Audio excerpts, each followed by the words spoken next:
Three Indians, all related, are working in the United States in the post-dot-com era. They see for themselves how complex a simple task like asking for a home loan can be. This is their light bulb moment. They come back to the motherland and found BankBazaar.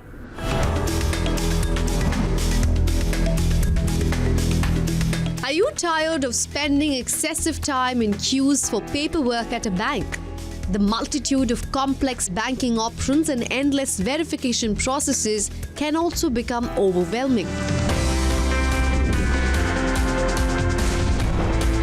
Adhil Shetty, a determined achiever, left his prestigious New York job to establish BankBazaar, a groundbreaking solution for banking issues.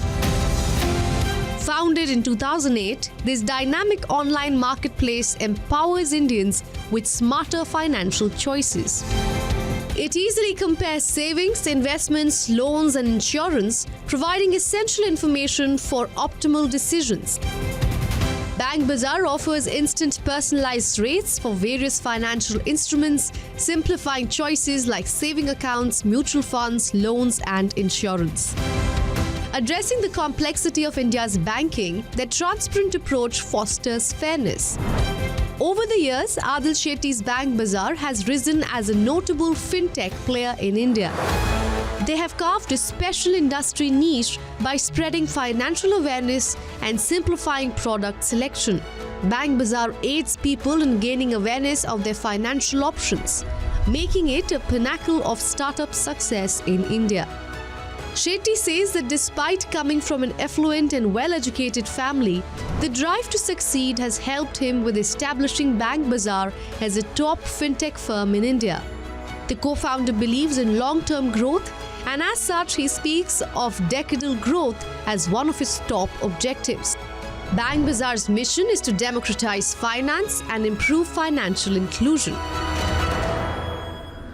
BankBazaar, in its 15th year, transforming the landscape of finance in India. And I'm joined today by the co-founder, Adhil Shetty. Welcome to Billion Dollar Idea. Thanks, Jasper. We're delighted to have you here. Now, when I first looked you up, it came up to my surprise as Adhil Shetty, writer.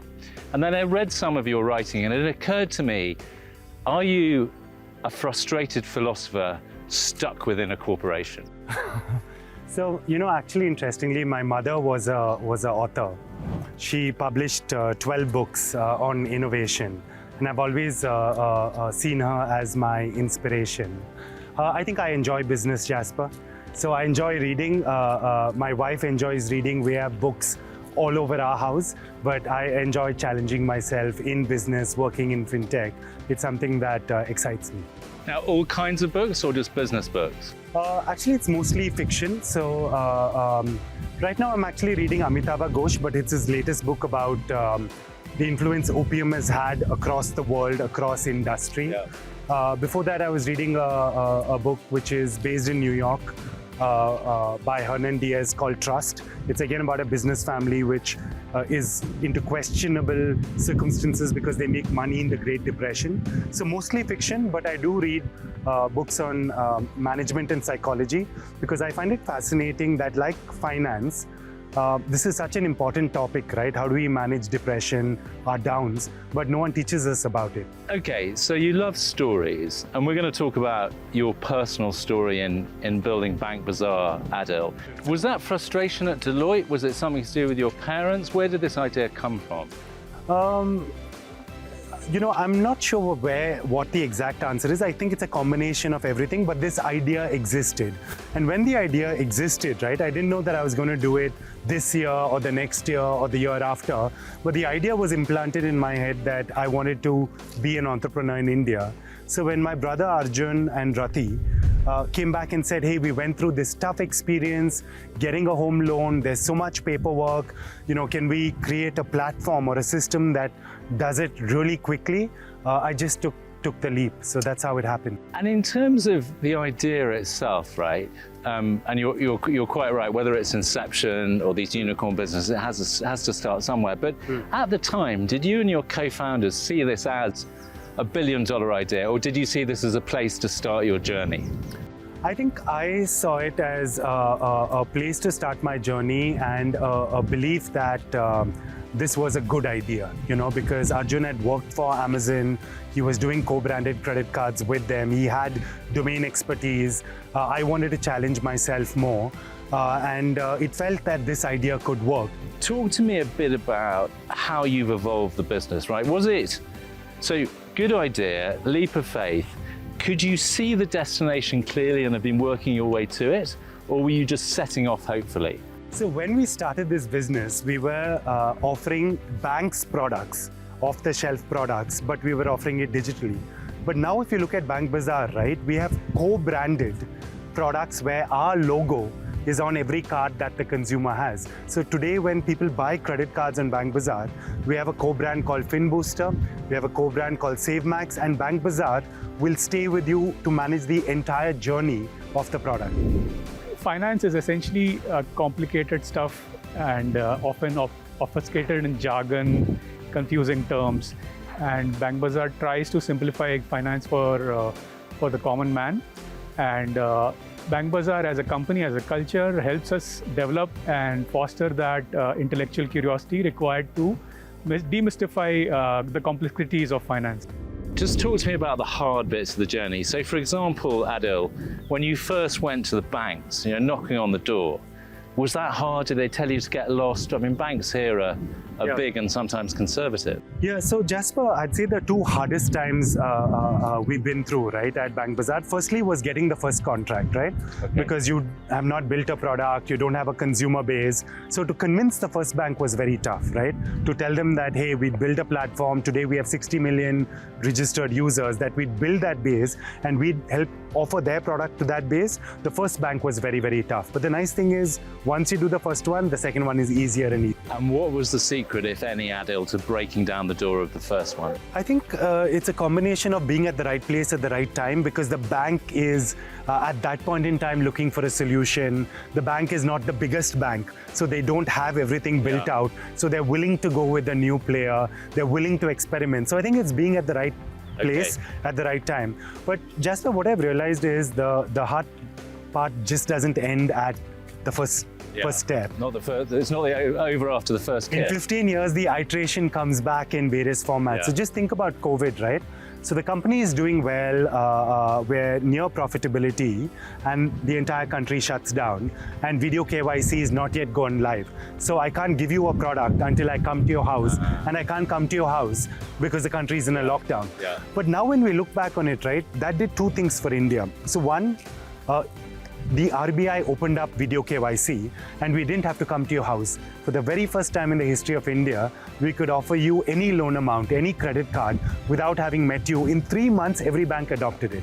Okay, Adhil, so part one of the story, you always wanted an entrepreneurial gig. You were on the lookout for an idea. You made a leap. You broke down one door, and then through timing and some luck, first chapter done, right? In the next chapter, we're going to talk about team, money, all of these things that make it happen. Fair enough? Okay. Adhil, let's talk about the beating heart of your organization, the 1,000 people that work for you, right? It's a substantial team and it's a substantial responsibility. Tell me a bit about them and the culture. So the team starts with, I think, the 10-member management team, which is managing the entire organization. Now, for example, the Chief Delivery Officer, he was a senior of mine at Engineering University, and he's been with BankBazaar also for 15 years. Then my co-founders, our Chief Technology Officer, Dr. Murari, he's got 14 patents in AI with Microsoft because he used to work with them before he joined us. So the interesting thing is that each of them is a world-class professional. I think as an organization, we've tried to build a culture of trust. Even now we offer a hybrid work format because we trust that people will work in a results-oriented environment. It's an environment which is professional, to say that all of us have worked in large, very professionally run world-class companies, and that's what we're building here. So have you sort of imported the professionalism as such? You didn't have to create it because people bring it with them? Yes, I agree, people bring it with them, because given that everyone has worked in a great organization before, we work in a setting which is, we believe, on par with what happens with the best in the world. Everyone treats you professionally. We listen. We start our meetings with people checking in on, what their opinion on a particular topic is. So it's, the aspiration is to build something that will live on for a long, long time. This is the one place where I would like to spend a lot more time, lot more years, right? We know where our work ends and where our life begins, right? There's a lot of good respect. This has happened because of how Adhil has built this company, how Adhil has set up the entire culture, right? He's really inspirational, right? The first meeting I had with Adhil, and Adhil was talking about decadal growth. He was talking about how long-term vision he has, right? I've never seen that happening with a lot of other CEOs I've worked with, where a lot of people are short-term vision, right? He's talking about long-term vision. He's talking about decadal growth. He's talking about sustainable, profitable growth. Number one tip for entrepreneurs, Adhil, of having a happy team. I'd say flexibility. I think in this day and age, right, that's what the young workforce wants. Yeah. They want the ability to be able to get their job done with flexible location, flexible time. Yeah. And I think just focus on, making sure that we support them through this phase, and we move forward as an organization. It sounds very much like it's about enabling the individual, right, to be themselves. Does that sound right? Yeah, because it's like the Maslow's pyramid, right? We're at a stage, I feel, even in India, wherein, people have the basics taken care of. They can find a job in multiple places, but they want, what can make them achieve their full potential. Yeah. And I think flexibility is a key part of that. Yeah, and the shoe's on the other foot, right? In the sense that actually, despite the number of people we have in India, it's terribly competitive to get the best people, right? It's very competitive to get the best people, because I feel that in India, you have entrepreneurship-driven companies, but you have the biggest tech companies in the world recruiting. Yeah. So you're actually not competing with another local company.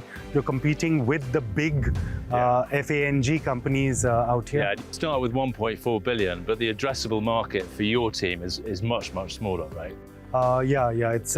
When you're looking for specific talents, it's smaller. Yeah. Yeah, we've talked a bit about people. Can we talk about money? Sure. Okay, you've got some sort of marquee investors, the Amazons, the Sequoias of this world. Right. Was it hard to raise money? I mean, you didn't have to do that at Deloitte. Tell me a bit about that. So we've been very lucky in the sense that, we had Walden come in, Sequoia, Amazon, Experian. So it's happened in a series of growth phases. But the interesting thing about raising money, right, Jasper, is that it's not only your business, but it's also the market.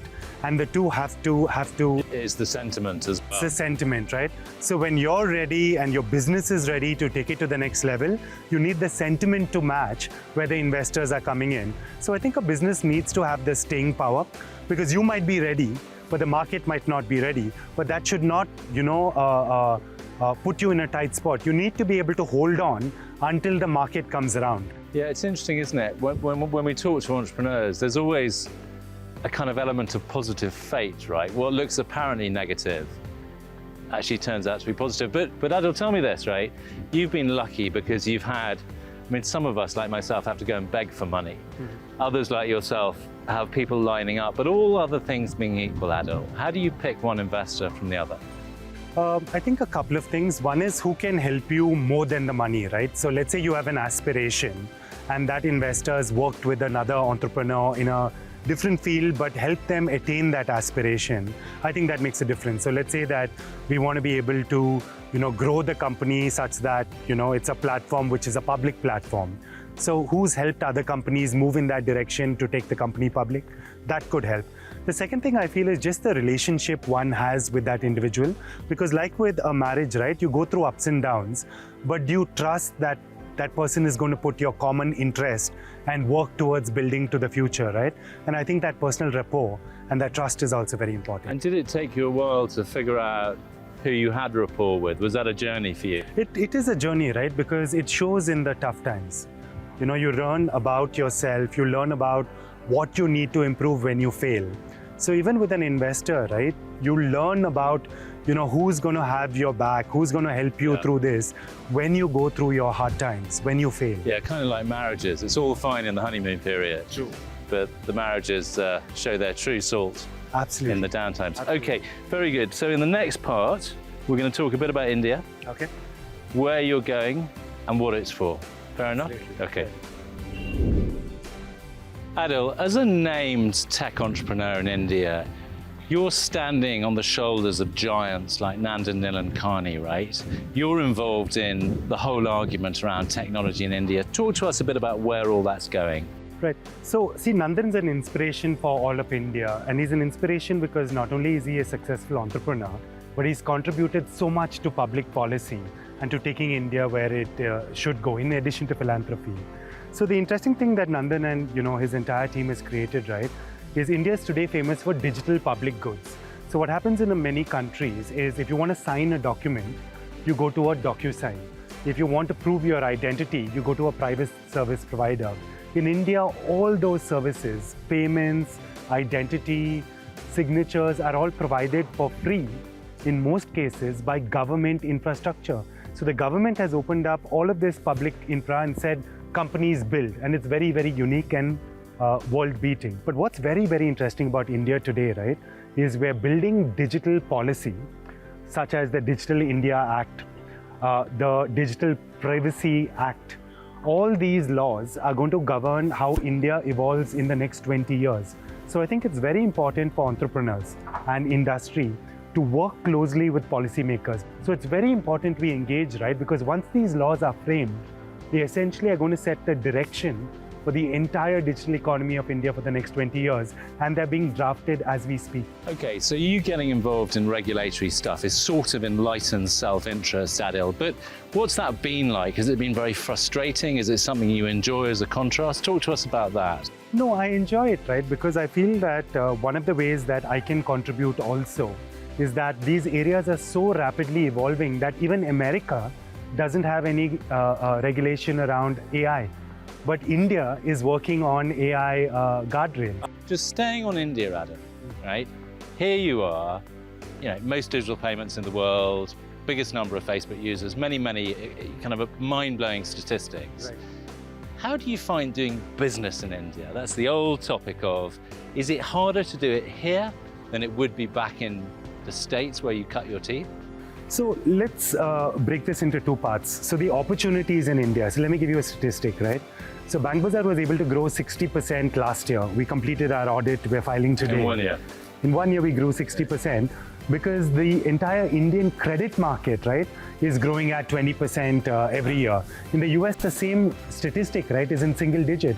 So nowhere else will you get this opportunity, right? Yeah. Digital public goods, big difference. We were talking about it. So today, as a tech entrepreneur, you can plug into this public infra, and things which otherwise you would have had to pay 3 other private companies in America, you get it for free. We've talked about the origin, we've talked about the team, bit of money, bit of India. Let's talk about you. Okay, so are you a very different person in family life to the business Adhil? So I've been told that. So, at business, I tend to become very serious. That's one of the things I'm trying to work on. To lighten up. To lighten up more. Staying on you, Adhil, and kind of how you've done what you've done, right? You come from a relatively privileged background, right? I mean, you weren't given a leg up by your parents in the business world. You're not a business family. But we interview other people who've come from absolutely nothing. What's your take on your relative advantage and whether it is an advantage? Right, see, a couple of things. So one, my mother is an author. She wrote 12 books. She has a PhD. So I do come, my dad did his MBA. We do come from an educated family. But I think, Jasper, the main thing that, you've got 2 daughters, I have a daughter. We want to teach drive, right? We want to give them a childhood where they feel safe, but we want to teach drive. I think the main thing is, how do you teach drive? Because there are people, who have a safe background and have drive. There are people who, come from tough backgrounds who have drive. I think the main thing which I'm grappling with is, if we can have drive, that's what drives. Did you have the drive? I know I had the drive because I always wanted to test myself more. Adhil, you're really a young man. I mean, this is day 2 in a 5-day test, right? So it's not really the time for a legacy question. But when you think about it in your more reflective moments, what's this all for? Yeah, so I think of it as aspiration. Like you said, it's too early for legacy, right? Lot to learn, lot to achieve. And in terms of aspiration, I say that this is how I can add value, right? How I can add value to everyone around me. So one is I can do it as an entrepreneur. So continue, build out a successful company where the team is happy, the customers are happy, partners are happy. The second, right, like I said, India is going through an incredible phase of building digital infra and digital policy. Can I contribute to that? Because I've learned, right? I've worked in it. Can I use that expertise and be a voice that contributes the right framework, right? Which can make us a world innovator in the digital economy. And lastly, right, how to be a compassionate person. Right, so that's what I remember most about my mom, and that's what she used to tell me. Be compassionate. You'll be, the people around you, the friends, the people who work with you, your family, people are going to remember how compassionate and how much you gave back. Last question before we go for some rapid fire ones. 10 years time, I mean, maybe feels like an eternity. Where do you see BankBazaar? Where do you see yourself? So I see BankBazaar, being a very successful public business. We are a co-brand platform. All banking products are available on us, and all of them are available in a secure click of the button. So we'll increase financial inclusion, we'll give access to new products, and we'll create new co-branded products with banks. Well, that sounds like a fantastic mission, and we wish you the best luck in the world. Should we move off for a few quick-fire questions to finish up? Let's do it. Adhil, what do you say to some alfresco quick-fire questions? Let's do it. Chess or meditation? For me, meditation. Beer or wine? Wine. New York or New Delhi? New Delhi. Intellect or imagination? Imagination. Shakespeare or Tagore? Tagore. Adhil Shetty, you have been the most fantastic guest on Billion Dollar Idea. Thank you. We wish you so well for the future. Thank you. Thank you. What a story. Like so many of our billion-dollar ideas, this is no overnight success or flash in the pan. What this is a product of 15 years of graft, of perseverance, but above all, of a great joy of the work in hand. And this, it seems to me, is the secret of Adhil Shetty, his co-founders, and BankBazaar. Join me next time on another episode of Billion Dollar Idea.